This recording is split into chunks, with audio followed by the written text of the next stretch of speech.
अस्सलाम वालेकुम। आइए डियर व्यूवर्स, आज एक बार फिर से बात करते हैं शरबत अंजुबार के बारे में। शरबत अंजुबार एक बहुत ही मुफीद और बहुत ही यूज़फुल शरबत यूनानी फार्माकोपिया का।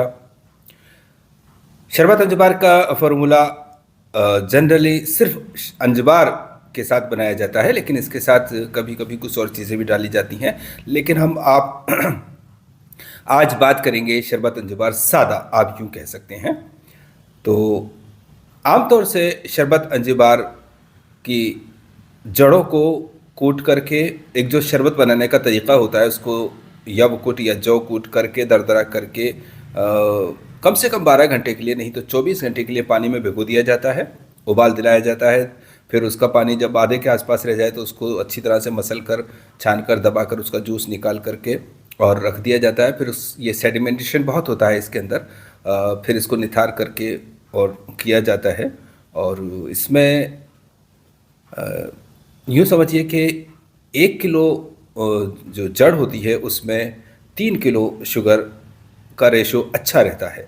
हालांकि कुछ अत्यपा इसमें ज़्यादा डालते हैं, लेकिन हम इस रेशो को ज़्यादा अच्छा समझते हैं। इस रेशो के होने से ये होता है कि आपको जो डोज़ है वो कम देनी होती है। हम अभी देखेंगे शरबत अंजुबार को बनाने की तरह। आइए पहले देखते हैं अंजुबार और बनाने की तरकीब, उसके बाद बातें और करेंगे। चलो, ये देखिए व्यूवर्स, बैख अंजुबार, अंजुबार की जड़।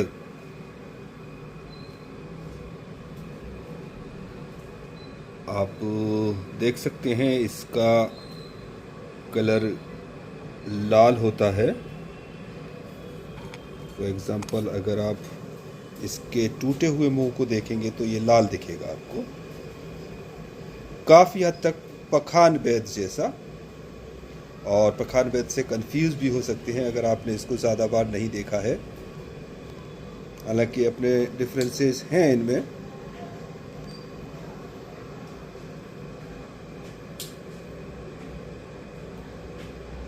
अंजुबार की जड़ में रेशा बहुत लगा रहता है, छोटे छोटे तंतु, फाइबर।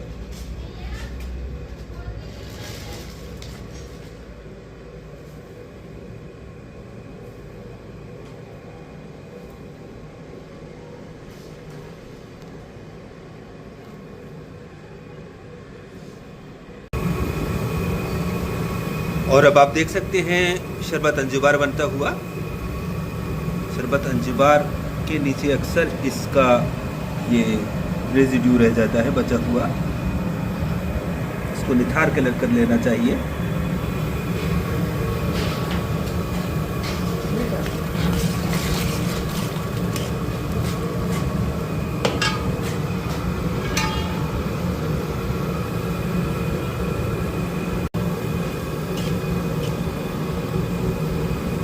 देखिए बस ये शरबत चूँकि एक कोगुलेंट है, इसलिए इसमें कोगुलेशन होता है।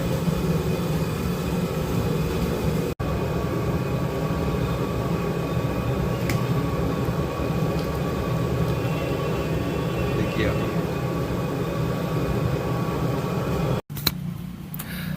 तो डियर व्यूअर्स, अभी आपने देखा शरबत अंजुबार बनाने की तरकीब और अंजुबार की जड़ें। अंजुबार की जड़ के अंदर हमारे अभी फ़िलहाल साफ़ करवा ली थी असल में, इसलिए कूटने से पहले। इसमें जड़ लंबे लंबे तंतु या जड़ के रेशे लगे रहते हैं, फाइबर्स टाइप, और इस जड़ को कूट करके शरबत बनाया जाता है। ये शरबत की मकदार खुराक 30 ml सुबह शाम, कभी कभी दिन में 3 बार भी ज़रूरत हो सकती है। इसको हम कोगुलेंट कहेंगे, खून को जमाने वाला, इंजमाद खून के लिए, खून को रोकने के लिए। यानी कि जिस्म के किसी भी ऑर्गन से कहीं से भी ब्लीडिंग हो रही है तो ये खून रोकने के लिए बहुत अच्छा शरबत है। लेकिन फिर भी ख़ास तौर से हम ये कहेंगे कि अगर खून नाक से आ रहा है, स्टमक से या लंग से और बवासीर का खून, तो इस खून को बहने के लिए ज़्यादा मुफीद है।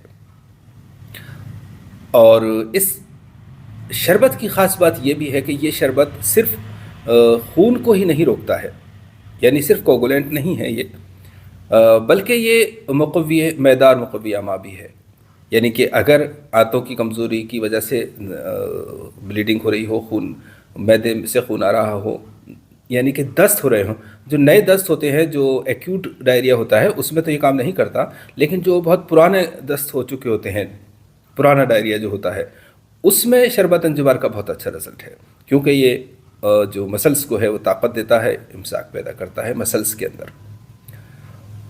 तो शरबत अंजुबार को हम खून रोकने के लिए इस्तेमाल करते हैं, मुक़व्वी मैदा के तौर पे इस्तेमाल करते हैं। इसके अलावा जब कहीं भी ज़ख्म होता है, मिसाल के तौर पे कहीं चोट लगी है, वहाँ पे ब्लीडिंग हुई है और एक वूंड बन गया है, घाव हो गया है, वहाँ पे भी आप अगर फ्रेश है तो शरबत अंजुबार का इस्तेमाल कीजिए। ये उन जो टिश्यूज़ हैं, सेल्स हैं, उनका इन्फ्लेमेशन को हटाता है, वहाँ से ब्लीडिंग को रोकता है और घाव को भरता है।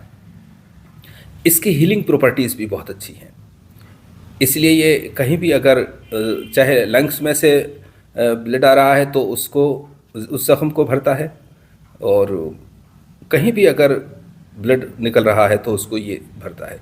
इस तरह से हम इसको 2-3 पर्पज़ के लिए बहुत ही कामयाबी के साथ इस्तेमाल करते हैं। यानी कि ये एक ऐसा शरबत है जो आपके क्लिनिक में होना ही चाहिए।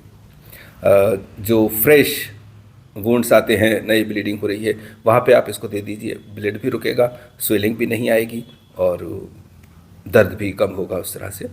हालांकि ये एनाल्जेसिक नहीं है। तो शरबत अंजुबार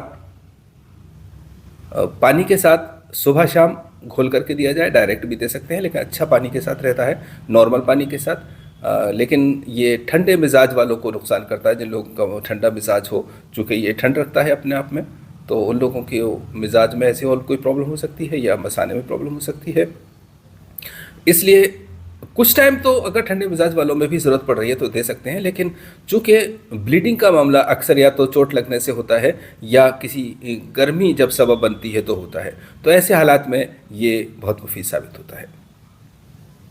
उम्मीद है इस वीडियो के बाद शरबत अंजुबार का के बारे में जो आपका परसेप्शन है, जो सोच है, वो बदलेगी और इसका इस्तेमाल आपके मतलब में बढ़ेगा। फ़िलहाल इतना ही। अल्लाह हाफ़िज़।